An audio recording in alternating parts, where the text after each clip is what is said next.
Hello everyone, my name is Jordan, also known as Mix, and today I want to share with you guys an experimental glitch synth.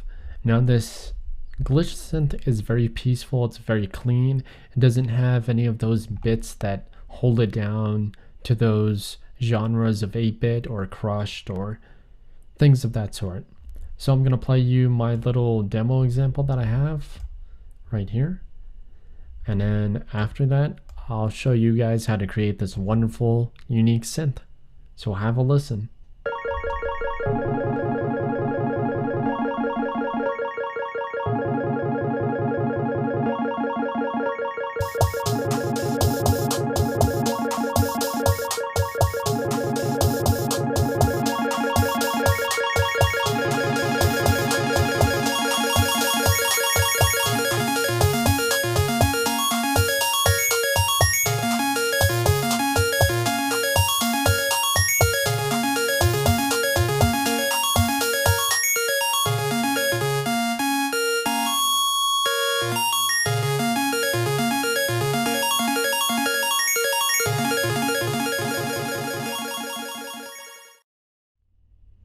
Okay, so the first thing I'm going to do is throw in a Combinator, keep everything nice and tidy, and then I'm going to throw in Thor. So the first thing I'm going to do with Thor is that I'm going to go through all my oscillators, then the filter, then the amp envelope, and that should do it. So for this synth, I'm going to create a wavetable for oscillator 1. I'm going to leave it at basic analog, and for the position, I'm going to throw it up to 56. Next, I'm going to take semi to 6. You can do this if you want. Next, what I'm going to do is I'm going to throw on another wavetable. And this time, I'm going to change it to ramp harmonics.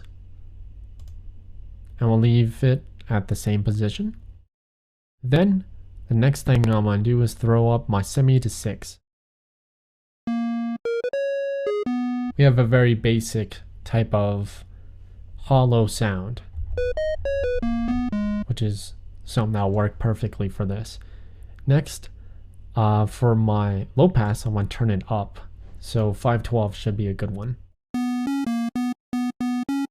Anyways, I'm going to throw up my decay and sustain all the way, as well as a little bit of release.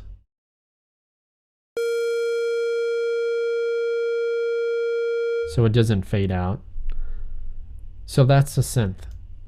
The next thing I'm going to do is widen it and compress it.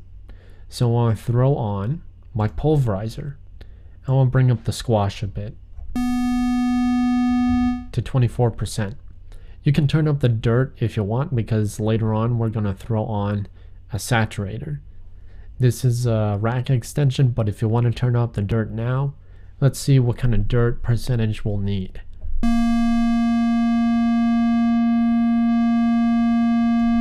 %31% should be perfectly fine for that. Next, I want to minimize this. And then we're going to throw on a unison. And we're just going to bring the dry wet back to about 14. So that way we get a nice widener sound for this. Next, I'm going to throw on my BV512 digital vocoder.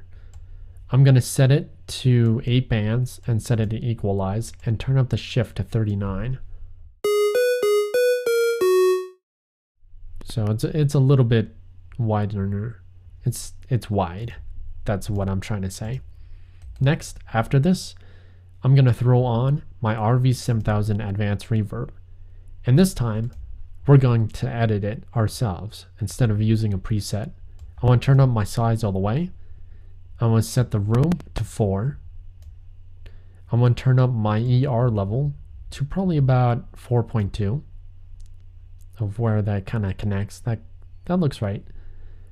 Next, I want to switch it to my EQ. And I want to turn up my low, probably about 5.4, and set the frequency to 201. I want to turn up my parameter, my param gain for my high pass. I want to turn up the high pass frequency to 3000 something. Just 3000 within that range should be glorious for this sound. And I'm going to change the Q to 5.9. I'm then going to enable the EQ and bring down the decay, because the decay and the dry wet makes a huge impact on the sound. So I'm taking those below 20. So now we have a nice fresher sound. To really achieve that glitch, I'm going to throw on a utility known as RPG8, the monophonic. I'm going to leave it on up, change it to 3 octaves, and for the sync I'm going to leave it at 16, and I'm also going to turn on my gate to 105.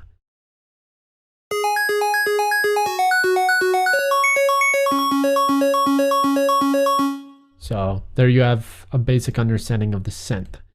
So now what I'm going to do is I'm going to master this, and then by throwing on a maximizer, taking it off limiter, put release to auto, turn on soft clip, and set the soft clip amount to 127. To really make this a fully working synth, I'm going to minimize all my programs. All my devices, and we'll show you the programmer. So the first thing we need to have for Thor, for our rotary one, is our filter frequency. The first filter frequency. So that way when we move this and show our programmer, as we move our rotary, it should move this. Perfect. So we got that going. The next thing I'm going to do is go to my ARP and choose my rotary one to be my synced rate. And we'll call this cut off and sync.